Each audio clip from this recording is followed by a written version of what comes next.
नमस्कार मित्रांनो, माझे नाव कार्तिकी विशाल म्हात्रे. मी इयत्ता दुसरी शिकते आणि हा आहे माझा मित्र मंकू.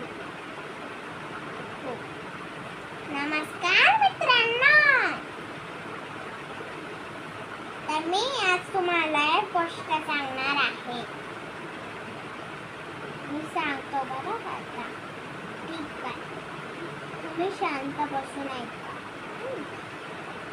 तर एक गाव असतं. त्या गावात एक झोपडी असते. त्याच्यात एक बाई राहत असते.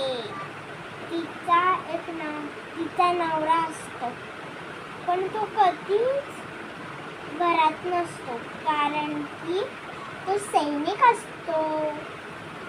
आणि तिचं छोटंसं बाळ असतं आणि तिने मुंगूस पाळलेला असतो.